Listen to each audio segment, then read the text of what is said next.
15-ാം തീയതി മുതൽ KSRTC ordinary ബസ്സുകളിൽ സ്ത്രീകൾക്ക് സൗജന്യമായിട്ട് യാത്ര ചെയ്യാം.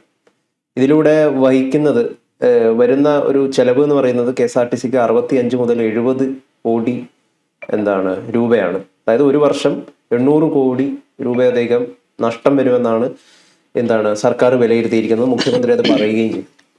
കേരളത്തിലെ ജനം ചോദിക്കുന്ന ഒരു ചോദ്യമുണ്ട്, സാധാരണപ്പെട്ടുള്ള കുറേയധികം ആളുകൾ ചോദിക്കുന്ന ഒരു ചോദ്യമുണ്ട്.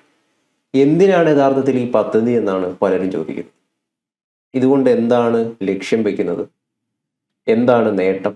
ഇത് ഓർഡിനറി ബസ്സിലാണ് ആദ്യമായിട്ട് ഒരു ട്രയൽ റണ്ണ് പോലെ നടത്താൻ പോകുന്നത്. എത്രമാത്രം ഓർഡിനറി ബസ്സുകൾ നമ്മുടെ നാട്ടിലുണ്ട് എന്നൊക്കെയുള്ള കുറേയധികം ആശങ്കകൾ ഈ പദ്ധതിയുമായി ബന്ധപ്പെട്ടിട്ട് നിലനിൽക്കുന്നുണ്ട്. അതിനർത്ഥം എന്ന് പറയുന്നത് 5 വർഷം പോലും തികയ്ക്കാൻ സാധിക്കില്ല, ഏതെങ്കിലും ഒരു വർഷത്തിനിടെ ഇത് പരിപൂർണമായിട്ടും ഉപേക്ഷിക്കേണ്ടി വരും എന്നൊരു വിലയിരുത്തലാണ് നിലവിലുള്ളത്. ഭരണാധികാരികളും രാഷ്ട്രീയ പാർട്ടികളും ദീർഘവീക്ഷണമില്ലാതെ ചിന്തിക്കുമ്പോൾ സംഭവിക്കുന്ന ദുരന്തമാണ് ഇത്. ഇതിലൊരു ദീർഘവീക്ഷണമില്ല. ഇതിലുള്ള പ്രശ്നം എന്താണെന്ന് വെച്ചാൽ, തെരഞ്ഞെടുപ്പ് ജയിക്കാൻ വേണ്ടി സ്ത്രീകളെ ആകർഷിക്കുക, അതിന് അവർക്ക് വലിയ വാഗ്ദാനം കൊടുക്കുക. ആ വാഗ്ദാനമാണ് ഇവിടെ നൽകപ്പെടുകയും അത് സാക്ഷാത്കരിക്കാൻ വേണ്ടിയിട്ട് ഗവൺമെൻറ് ശ്രമിക്കുകയാണ് ചെയ്യുന്നത്. എന്താണ് അതിൻ്റെ ഗുണം? അങ്ങനെ ഒരു ചോദ്യമുണ്ടല്ലോ. സ്ത്രീകൾക്ക് സൗജന്യ യാത്ര, അത് ഓർഡിനറി ബസ്സുകളിലേ ഉള്ളൂ എന്ന് പറയുമ്പോൾ തന്നെ ആ സൗജന്യ യാത്ര എന്ന് പറയുന്നത് വളരെ പരിമിതമാണ് എന്ന പ്രഖ്യാപനം അതിനൊപ്പമുണ്ട് എന്നുള്ളതാണ്. മാത്രമല്ല, ബസ്സുകളിൽ സഞ്ചരിക്കുന്ന സ്ത്രീകൾ എന്ന് പറയുന്നത് സർക്കാരിൻ്റെ ഓർഡിനറി ബസ്സുകളിൽ മാത്രമാണോ സഞ്ചരിക്കുന്നത്? അങ്ങനെ അവർക്ക് സഞ്ചരിച്ച് അവരുടെ കാര്യങ്ങൾ നിർവഹിക്കാനായിട്ട് പറ്റും. നമ്മൾ എന്തിനാണ് യാത്ര ചെയ്യുന്നത്? നമുക്ക് യാത്ര ചെയ്യുന്നതിനൊരു ലക്ഷ്യമുണ്ട്. നമ്മളുടെ ആവശ്യങ്ങൾ നിറവേറ്റുന്നതിന് നമ്മൾ ഒരു സ്ഥലത്തു നിന്ന് മറ്റൊരു സ്ഥലത്തേക്ക് നമ്മളുടെ ശരീരത്തെ എത്തിക്കേണ്ട ആവശ്യമുണ്ടാവും. നമ്മൾ നമ്മുടെ ഗ്രാമത്തിൽ ജീവിക്കുന്നു, നമുക്ക് ചിലപ്പോൾ പട്ടണത്തിൽ നഗരത്തിലായിരിക്കും ജോലി. നമ്മൾ ആ ജോലി ചെയ്യുന്നതിന് വേണ്ടിയിട്ട് ഗ്രാമത്തിൽ നിന്ന് നഗരത്തിലേക്ക് വരണം. അതിന് നമുക്ക് കമ്മ്യൂട്ടേഷൻ ആവശ്യമാണ്. അതാണ് ശരിക്കും പറഞ്ഞാൽ ബസ്സുകളും അതേപോലെ തന്നെ ട്രെയിനുകളും നിർവഹിച്ചുകൊണ്ടിരിക്കും. ട്രെയിനിലെ നിരക്കെന്ന് പറഞ്ഞാൽ സൗജന്യ നിരക്കിന് സമാനമാണ് അല്ലേ? എറണാകുളത്ത് നിന്ന് നമുക്ക് തിരുവനന്തപുരത്തേക്ക് പോകാനായിട്ട് ഏതാണ്ട് 80 രൂപയാണ് വരുന്നത്. നമ്മളൊരു ഓട്ടോറിക്ഷ എടുത്ത് കൊച്ചി നഗരത്തിൽ ഒരു ഇത്തിരി സഞ്ചരിച്ചാൽ 80 രൂപ കൊടുക്കേണ്ടി വരും. അപ്പോൾ നമുക്ക് കൊച്ചിയിൽ നിന്ന് തിരുവനന്തപുരം പുരം പോകാനായിട്ട് നമുക്ക് അത്രയും പൈസ കൊടുത്താൽ മതി എന്നുള്ളത് നമ്മളുടെ ഈ പൊതു സഞ്ചാര സംവിധാനത്തിലെ ട്രെയിനുകളുടെ സാധ്യതകളെ വ്യക്തമാക്കും. കേരളം പോലുള്ള ഒരു സംസ്ഥാനത്തിൽ യഥാർത്ഥത്തിൽ ഇപ്പോൾ നിലവിൽ ഉള്ളതിനേക്കാൾ വളരെ കൂടുതലായിട്ട് ട്രെയിൻ സർവീസ് നടത്താനായിട്ടാണ് സർക്കാർ തീരുമാനിക്കുന്നതെങ്കിൽ എത്ര രസകരമായിരുന്നറിയാമോ? പക്ഷേ തമാശ എന്താണ്? അതുകൊണ്ട് വോട്ട് കിട്ടില്ല എന്നുള്ളതാണ് പ്രശ്നം. ജനങ്ങൾക്ക് വളരെയധികം ഗുണമുണ്ടാകും. ഇപ്പോൾ 2 ലൈൻ ഉണ്ടെങ്കിൽ അത് 4 ആക്കി മാറ്റുക. അങ്ങനെ 4 ആക്കി മാറ്റിക്കഴിഞ്ഞിട്ട് ട്രെയിനുകൾ വളരെ വളരെ ഫ്രീക്വൻ്റ് ആയിട്ട് ഓടിക്കാനായിട്ട് തുടങ്ങിക്കഴിഞ്ഞാൽ വളരെ കൂടുതൽ ആളുകൾക്ക് അത് സൗകര്യപ്രദമായിരിക്കും എന്നുള്ളതാണ്. അങ്ങനെ നമ്മുടെ ഭരണാധികാരികൾ ചിന്തിക്കാറില്ല.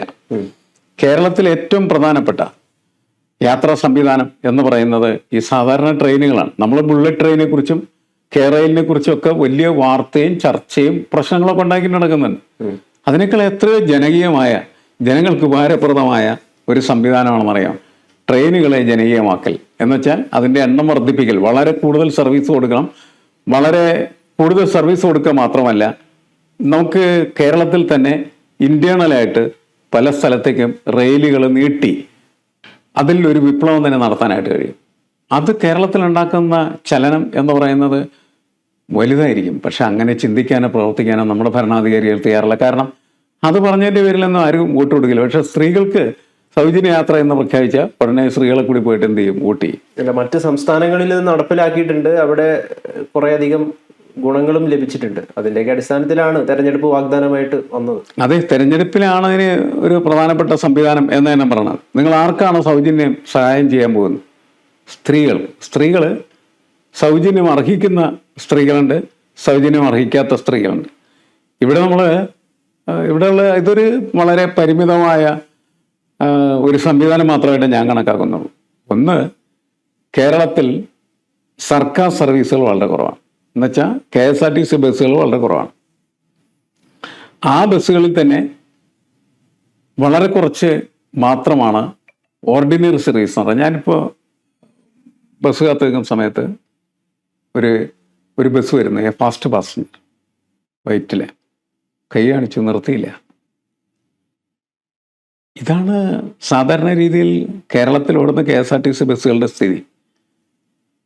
വൈകുന്നേരം കഴിഞ്ഞ് കുറച്ച് ദിവസങ്ങൾക്ക് മുമ്പ് ഞാൻ കൊടുങ്ങല്ലൂരിൽ നിന്ന് വീട്ടിലേക്ക് പോകാൻ വേണ്ടി രാത്രി 8:30 മണിയാണ്ടാണ് ഒരു ട്രാൻസ്പോർട്ട് ബസ് വരുന്നത്, കൈ കാണിച്ച് നിർത്തിയില്ല.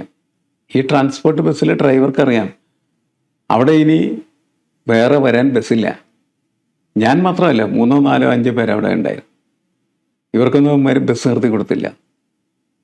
അപ്പോൾ ഒരു മനുഷ്യത്വമോ ഒരു പരിഗണനയും ഇല്ലാത്ത ഇത്തരം ആളുകളെ ഈ വണ്ടിക്കകത്ത് കയറ്റി ഇരുത്തി സർവീസ് നടത്തുന്ന സംവിധാനമാണ് KSRTCക്ക് പൊതുവെ ഇപ്പോൾ ഉള്ളത്. നമ്മൾ വഴിയിൽ നിന്ന് KSRTC ബസ് പോകുന്നുണ്ടെങ്കിൽ അത് വെറുതെ ഇങ്ങനെ ഓടിപ്പോകുന്നതാണ്. ആളുകളൊന്നും കയറ്റണമെന്ന് യാതൊരു നിർബന്ധം. അത്തരത്തിലുള്ളൊരു സംസ്കാരം തന്നെ മാറ്റിയെടുക്കാതെ ഇവരെന്ത് ഈ പറഞ്ഞുകൊണ്ടിരിക്കണം സൗജന്യ യാത്ര എന്ന്. എന്താണത്? KSRTC ബസ് കൊണ്ട് കേരളത്തിലെ ജനങ്ങൾക്ക് ഗുണം വേണം എന്ന നിർബന്ധ ബുദ്ധിയോടുകൂടി അതിൽ തൊഴിലെടുക്കുന്ന ആളുകളുടെ തൊഴിൽ സംസ്കാരത്തെ മാറ്റുക എന്ന് പറയുന്ന പ്രധാനപ്പെട്ട ജോലിയുണ്ട്. CP ജോണിനോട് നമുക്ക് പറയാനുള്ളൊരു കാര്യം അതാണ്. അത് വളരെ കൃത്യമായിട്ട് പരിഹരിച്ചാൽ മാത്രമേ ഇത്തരം പദ്ധതികൾ നടപ്പിലാക്കിയാൽ പോലും അതെന്തെങ്കിലും ഗുണമുണ്ടാക്കുകയുള്ളൂ. ഇത് സ്ത്രീകളെ ഇളിച്ചു കാണിച്ച് പോകുന്ന ബസ്സുകൾ മാറിക്കഴിഞ്ഞാൽ അതുകൊണ്ടുണ്ടാകാൻ പോകുന്നത് വലിയ ദുരന്തമായിരിക്കുമെന്നാണ് എനിക്ക് തോന്നുന്നത്. അല്ല, ഈ ഓർഡിനറി ബസ്സുകൾ ഏതൊക്കെ റൂട്ടുകളിൽ അതിന് കൃത്യമായിട്ടുള്ള സർവീസ് ഉണ്ട് എന്നുള്ളതാണ് ഏറ്റവും പ്രധാനപ്പെട്ട ചോദ്യം. പല റൂട്ടുകളിലും ഫാസ്റ്റ് പാസഞ്ചറും സൂപ്പർ ഫാസ്റ്റൊക്കെയാണ് ഓടുന്നത്.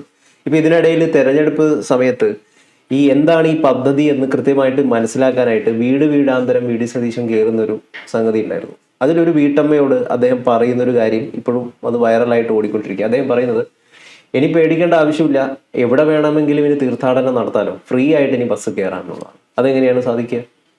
അല്ല, ഇത് ഇങ്ങനെ ആളുകളെ പറ്റിക്കാനായിട്ട് വാചകങ്ങൾ പറയുന്നതിൽ ഒരു മടിയുമില്ലാത്തതായിട്ടുള്ള രാഷ്ട്രീയ നേതാക്കളുണ്ടെങ്കിൽ അവരിതൊക്കെ പറയും. ഇതിപ്പോൾ എന്ത് സംഭവിക്കാൻ പോകുന്ന ഈ സൗജന്യ യാത്ര കൊണ്ട് നടക്കാൻ പോകുന്ന എത്ര പേർക്ക് ഇതിൽ കയറാനായിട്ട് പറ്റും? അല്ല, ഇപ്പൊ എറണാകുളത്ത് നിന്ന് ഗുരുവായൂരേക്ക് ഒരു തീർത്ഥാടനത്തിന് ഓർഡിനറി ബസ് ഉണ്ടോ? ഇല്ല. KSRTCന്റെ ഓർഡിനറി ബസ് എറണാകുളത്ത് നിന്ന് ഗുരുവായൂരേക്ക് ഇല്ല. അല്ല, ഇത് അങ്ങനെ ആളുകൾക്ക് സൗകര്യം ഉണ്ടാവണമെന്ന് യാതൊരു ലക്ഷ്യമില്ല. അവർ പറഞ്ഞു സൗജന്യ യാത്ര നൽകും, സൗജന്യ യാത്ര കൊടുക്കും. അതെവിടെ, എന്ത്, എങ്ങനെ എന്നുള്ളതൊക്കെ ഇത് വന്നതിന് ശേഷം മാത്രം നടക്കുന്ന കാര്യമാണ്. ഒരു പ്രശ്നം. രണ്ടാമത്തെ കാര്യം എന്ന് പറഞ്ഞാൽ എന്തിനാണ് ഇത് ചെയ്യുന്നത് എന്നുള്ള കാര്യം കേരളത്തിലെ ജനങ്ങളോട് മുഖ്യമന്ത്രി പറയേണ്ടതാണ്. എന്തായാലും തെരഞ്ഞെടുപ്പിന് പലതൊക്കെ പറയാം. അത് കഴിഞ്ഞത് ഇത് ആരുടെ പണമാണ്? നമ്മളുടെ പണമാണല്ലോ. അല്ലാണ്ട് മുഖ്യമന്ത്രിയുടെയോ ഗതാഗത വകുപ്പ് മന്ത്രിയുടെയോ വീട്ടിൽ നിന്നും കൊണ്ടുവരുന്ന പണമല്ലല്ലോ ഇതിനുവേണ്ടി ഉപയോഗിക്കുന്നത്. പൊതുസമൂഹത്തിൻ്റെ പണമാണ്. അപ്പോൾ പൊതുസമൂഹത്തെ അത് ബോധ്യപ്പെടുത്താനായിട്ടുള്ള ബാധ്യതയും ഉത്തരവാദിത്വവും യഥാർത്ഥത്തിൽ ഇതിൻ്റെ നേതൃത്വത്തിൽ ഇരിക്കുന്നവർക്കുണ്ട്. ഇതുകൊണ്ട് എന്ത് ഗുണമാണ് കിട്ടുന്നത്, എന്താണ് അതിൻ്റെ സോഷ്യൽ കോസ്റ്റ് എന്ന് പറയുന്നത്, അതിൻ്റെ സോഷ്യൽ ഗെയിൻ എന്താണ്, അതവർ പറയണ്ടേ നമ്മളോട്. എനിക്ക് തോന്നുന്നു ചിലപ്പോൾ ഈ പരീക്ഷണമൊക്കെ നടത്തി കഴിയുമ്പോഴൊക്കെ മനസ്സിലാവായിരിക്കും എന്താണ് അതിൻ്റെ ഗുണം, എന്താണ് അതിൻ്റെ ദോഷം എന്നൊക്കെ. ഗുണമില്ലാന്ന് പറഞ്ഞാൽ നിർത്തുമോ? ആ ഗുണമില്ലെങ്കിൽ നിർത്താം. അപ്പം ജനങ്ങളെ പറ്റിച്ചതല്ലേ അത്? വോട്ട് ചെയ്ത പല സ്ത്രീകളും 5 വർഷം ഇനി സൗജന്യമായിട്ട് ബസ്സിൽ യാത്ര ചെയ്യാന്ന് വിചാരിച്ചവരാ. അല്ല, അതൊക്കെ രാഷ്ട്രീയല്ലേ. രാഷ്ട്രീയത്തിൽ പറ്റിക്കലുണ്ട് എന്ന് അവരെല്ലാം അംഗീകരിക്കുന്ന കാര്യമാണ്. അതൊക്കെ പറയും, ഇങ്ങനെയൊക്കെ ചെയ്യും, എത്ര എത്തും, നിർത്തേണ്ടവരും നിർത്തും, അല്ല എന്ത് ചെയ്യാൻ. ഇതാണ് അതിൻ്റെ ഒരു ലോജിക്ക് അവരുടെ. ആ ലോജിക്ക് വെച്ചാണ് അവരെന്ത് ചെയ്യുന്നത്, ഈ കാര്യങ്ങളെല്ലാം ചെയ്തുകൊണ്ടിരിക്കുന്നത്. ഇപ്പോൾ അങ്ങനെ പറഞ്ഞു അല്ലേ? CP ജോൺ തന്നെ പറഞ്ഞ് രാഹുൽ ഗാന്ധിയുടെ ഗ്യാരണ്ടി അല്ലേ, നല്ലതല്ലാതിരിക്കുമോ എന്നാണ് CP ജോൺ ചോദിച്ചത്.